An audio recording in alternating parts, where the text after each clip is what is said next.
Hi students, my name is Rohit Kumar and you are welcome back in my YouTube channel bachelor classes. दोस्तों, आज हम UP TET level 2 previous paper में आए CTP के 30 questions आपके साथ डिस्कस करने वाले हैं। तो हमारा फर्स्ट क्वेश्चन है, निम्न में से कौन सा शिक्षा मनोविज्ञान की सर्वाधिक व्यक्तिनिष्ठ विधि है। ऑप्शन 1 दिया है निरीक्षण, 2 बहिर्दर्शन, 3 प्रयोगीकरण, 4 अंतर्दर्शन। तो इसका जो राइट आंसर होगा वो होगा ऑप्शन 4। ठीक है, अंतर्दर्शन क्या है, शिक्षा मनोविज्ञान की सर्वाधिक व्यक्तिनिष्ठ विधि है।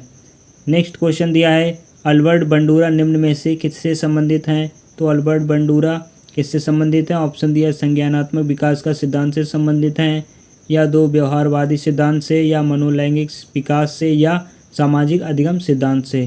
तो इसका राइट आंसर होगा ऑप्शन 4। ठीक है, सामाजिक अधिगम सिद्धांत से अल्बर्ट बंडूरा रिलेटेड हैं। ठीक है, इसमें जो मनोलैंगिक विकास से कौन संबंधित है, सिगमंड फ्रॉयड, और व्यवहारवादी जेम्स वाटसन, और संज्ञानवादी कौन है, जीन पियाजे। ठीक है, जीन पियाजे। इसके बाद ही नेक्स्ट क्वेश्चन पर बढ़ते हैं हम। नेक्स्ट क्वेश्चन कह रहा है कि अधिगम में पठार निम्न में से किस कारण बनता है। ऑप्शन दिया थकान द्वारा बनता है, सेकंड दिया है अभिप्रेरणा द्वारा बनता है, 3 दिया रुचि द्वारा बनता है, 4 दिया परिपक्वता द्वारा बनता है। तो इसका राइट आंसर होगा कि अधिगम में जब पठार आते हैं तो ना ही वो अभिप्रेरणा द्वारा बनेंगे, ना ही रुचि द्वारा, ना ही परिपक्वता द्वारा। ठीक है, तो जो पठार आएंगे वो थकान द्वारा आएंगे। ठीक है, अधिगम में पठार थकान द्वारा बनते हैं। नेक्स्ट क्वेश्चन नंबर 4, दर्पण चित्र परीक्षण किसे मापने हेतु प्रयुक्त होता है। दर्पण चित्र परीक्षण किसे मापने हेतु प्रयुक्त होता है। ऑप्शन दिया है सृजनात्मकता को, अधिगम अंतरण को, या अभिरुचि को, या अधिगम की गति को। तो इसका राइट आंसर होगा ऑप्शन नंबर 2, अधिगम अंतरण को। ठीक है, दर्पण चित्र परीक्षण जो होता है वह अधिगम अंतरण को मापने हेतु प्रयुक्त होता है। नेक्स्ट क्वेश्चन पर बढ़ते हैं। क्वेश्चन नंबर 5 कह रहा है कि क्लाउड पिक्चर परीक्षण निम्न में से किसके मापन हेतु प्रयुक्त होता है। क्लाउड पिक्चर परीक्षण जो होता है वो निम्न में से किसके मापन हेतु प्रयुक्त होता है। ऑप्शन दिया है कि अभिक्षमता को, बी व्यक्तित्व को, एंड थर्ड दिया है कि अभिरुचि को, फोर्थ दिया है बुद्धि को। तो इसका जो राइट आंसर होगा ऑप्शन 2 व्यक्तित्व को। ठीक है, कि जो क्लाउड पिक्चर परीक्षण होता है, टेस्ट होता है, वो व्यक्तित्व को मापने में प्रयुक्त होता है। नेक्स्ट क्वेश्चन कह रहा है कि 5 वर्ष के मोहन की मानसिक आयु 8 वर्ष है, उसकी बुद्धि लब्धि कितनी होगी। तो बुद्धि लब्धि का एक फार्मूला आता है कि MA/CA × 100।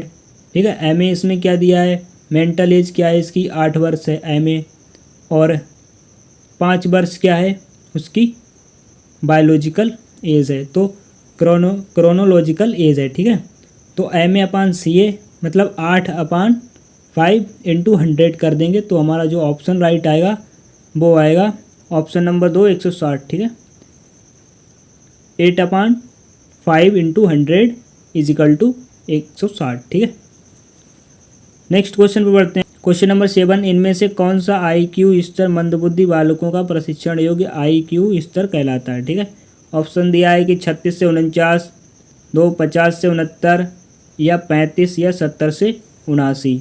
जो मंदबुद्धि बालक होते हैं उनका IQ स्तर कितना होता है।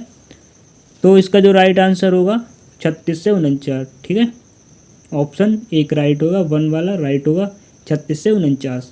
नेक्स्ट क्वेश्चन पर बढ़ते हैं। क्वेश्चन नंबर 8 कह रहा है कि रोसा इंक ब्लास्ट टेस्ट का प्रयोग निम्न में से किसके मापन हेतु किया जाता है। ऑप्शन दिया है कि रुचि, 2 बुद्धि, 3 अभिक्षमता, 4 व्यक्तित्व। तो इसका राइट आंसर होगा ऑप्शन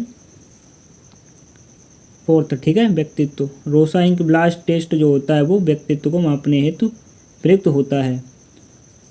नेक्स्ट क्वेश्चन नंबर 9 कह रहा है कि यह विस्मृति का कारण नहीं है। मानसिक द्वंद्व, स्मरण करने की इच्छा, सीखने की दोषपूर्ण विधियाँ, सीखने में कमी।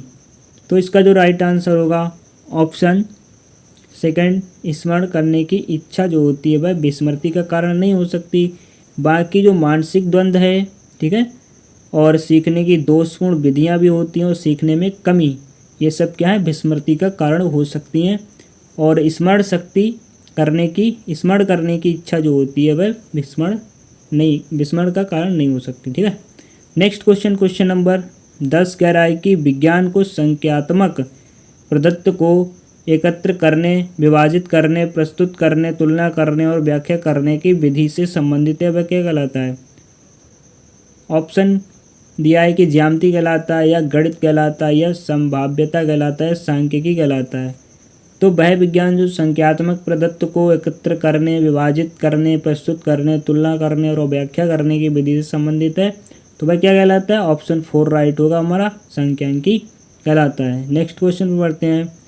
क्वेश्चन नंबर 11 कह रहा है कि निम्न में कौन शेष से भिन्न है? ठीक है। रैवेन का परीक्षण, 16 पीएफ का परीक्षण, या ड्रायमैन परीक्षण, या टीएटी परीक्षण। तो इसका राइट आंसर होगा ऑप्शन 1, रैवेन का जो परीक्षण है वो निम्न में से 3 से भिन्न है। ठीक है। नेक्स्ट क्वेश्चन नंबर 12 कह रहा है कि 7, 8, 9, 10, 11, 12 का मध्यांक क्या होगा? तो सबसे पहले इसको आरोही क्रम में लिखेंगे, आरोही क्रम में तो लिखा हुआ है। ठीक है, 7, 8, 9, 10, 11, 12। तो 3 संख्याएं हम इधर ले लेंगे और 3 संख्याएं इधर। ठीक है, इसका मध्यांक निकालना है, और 9 और 10 के बीच में 9.5। ठीक है, तो हमारा जो राइट ऑप्शन होगा वो होगा 3, 9.5 इसका मध्यांक होगा। नेक्स्ट क्वेश्चन पर बढ़ते हैं। क्वेश्चन नंबर 13 कह रहा है कि सूझ या अंतर्दृष्टि के सिद्धांत का प्रतिपादन किया था। ठीक है, सूझ या अंतर्दृष्टि के सिद्धांत का प्रतिपादन किसने किया था? नंबर 1 हेगार्टी ने किया था, नंबर 2 गेस्टाल्टवादी मनोवैज्ञानिक ने किया था, या स्किनर ने किया था, या थॉर्नडाइक ने किया था। सूझ या अंतर्दृष्टि सिद्धांत का प्रतिपादन किसने किया था? तो इसका जो राइट आंसर हुआ गेस्टाल्टवादी मनोवैज्ञानिक ने किया था। ठीक है। नेक्स्ट क्वेश्चन नंबर 14, मैकडूगल के अनुसार प्रत्येक मूल प्रवृत्ति से संबंध होता है। ऑप्शन ए संवेदना का होता है, संवेग का होता है, चिंतन का होता है, संज्ञान का होता है। तो इसका राइट आंसर होगा ऑप्शन 2 संवेग का। मैकडूगल के अनुसार प्रत्येक मूल वृत्ति से संबंध होता है। ठीक है। नेक्स्ट क्वेश्चन बढ़ते हैं। क्वेश्चन नंबर 15 कह रहा है कि पूर्व अनुभव के आधार पर संवेदना को अर्थ प्रदान करना कहलाता है। ऑप्शन दिया गया विप्रणा कहलाता है, या प्रत्यक्ष ज्ञान कहलाता है, या कल्पना कहलाती है, संवेदना कहलाती है। तो इसका राइट आंसर ऑप्शन 2 प्रत्यक्ष ज्ञान कहलाता है, कि पूर्व अनुभव के आधार पर संवेदना को अर्थ प्रदान करना क्या कहलाता है? प्रत्यक्ष ज्ञान कहलाता है, डायरेक्ट नॉलेज कहलाती है। नेक्स्ट क्वेश्चन पर बढ़ते हैं। क्वेश्चन नंबर 16, पिछड़े बालकों के लिए शैक्षिक उपलब्धि की अवधारणा किसने दी है? तो ऑप्शन दिया बर्टन हॉल ने दी है, सोनेल ने दी है, सिरिल बर्ट ने दी है, या गॉर्डन ने दी है। तो इसका राइट आंसर होगा ऑप्शन 3। ठीक है, सिरिल बर्ट ने पिछड़े बालकों के लिए शैक्षिक उपलब्धि की अवधारणा दी है, सिरिल बर्ट ने, याद रखना। नेक्स्ट क्वेश्चन पर बढ़ते हैं। क्वेश्चन नंबर 17 कह रहा है कि निम्न में से कौन सा एक उत्तम परीक्षण की विशेषताओं से भिन्न है? ऑप्शन दिया वस्तुनिष्ठता, वैधता, या अभिक्षमता, या विश्वसनीयता। ठीक है, तो इसका राइट आंसर होगा ऑप्शन 3। ठीक है, अभिक्षमता क्या है कि एक उत्तम परीक्षण की विशेषता से भिन्न है। नेक्स्ट क्वेश्चन नंबर 18, निम्न में से कौन सा बुद्धि का सिद्धांत नहीं है? बुद्धि का सिद्धांत नहीं है। ठीक है, प्रत्यागमन का सिद्धांत, द्वितत्व का सिद्धांत, बहुतत्व का सिद्धांत, एक तत्व का सिद्धांत। इसका जो राइट आंसर होगा ऑप्शन 1 जो है वह बुद्धि का सिद्धांत नहीं है, बाकी के ये बुद्धि के सिद्धांत हैं। द्वितत्व का सिद्धांत, बहुतत्व का सिद्धांत और एक तत्व का सिद्धांत बुद्धि का सिद्धांत है, और जो प्रत्यागमन का सिद्धांत है ये बुद्धि का सिद्धांत नहीं है। ठीक है।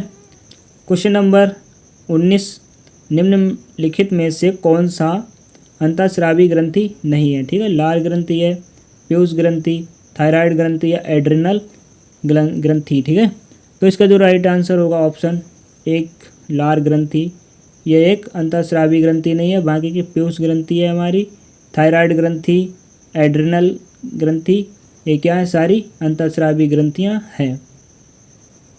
नेक्स्ट क्वेश्चन नंबर 20 कह रहा है कि पियाजे के अनुसार संज्ञानात्मक विकास की द्वितीय अवस्था है।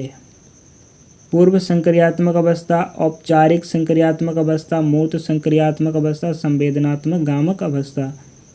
इसका जो राइट आंसर होगा ऑप्शन एक, पूर्व संक्रियात्मक अवस्था क्या है, द्वितीय अवस्था है। पियाजे के अनुसार संज्ञानात्मक विकास की द्वितीय अवस्था कौन सी है, पूर्व संक्रियात्मक अवस्था। क्वेश्चन नंबर 21 कह रहा है कि मूल प्रवृत्ति की प्रमुख विशेषता है जो पाई जाती है सभी प्राणियों में तथा जन्मजात व प्राकृतिक होती है, केवल चूहे तथा बिल्लियों में, केवल कलाकारों में या केवल मनुष्यों में। जो मूल प्रवृत्ति की एक प्रमुख विशेषता है वो किस में पाई जाती है, तो इसका राइट आंसर होगा कि सभी प्राणियों में पाई जाती है और जन्मजात होती है और प्राकृतिक भी होती है, नेचुरल होती है। ठीक है, नेक्स्ट क्वेश्चन पर बढ़ते हैं। क्वेश्चन नंबर 22 कह रहा है कि भारतीय संविधान में 6 से 14 वर्ष के बच्चों के लिए निःशुल्क व अनिवार्य शिक्षा का अधिकार निम्न में शामिल है। अनुच्छेद 45 में शामिल है। ठीक है, 6 से 14 वर्ष के बच्चों के लिए निःशुल्क शिक्षा का जो अधिकार है वो किस अनुच्छेद में, तो ऑप्शन एक दिया है कि अनुच्छेद 45 में है, या अनुच्छेद 15 में है, या अनुच्छेद 21A में दिया है, या अनुच्छेद 26 में दिया है। तो इसका राइट आंसर है कि अनुच्छेद 21A में ये दिया गया है कि 6 से 14 वर्ष के बच्चों के लिए निःशुल्क व अनिवार्य शिक्षा का अधिकार मिले। नेक्स्ट क्वेश्चन बढ़ते हैं। क्वेश्चन नंबर 23 कह रहा है कि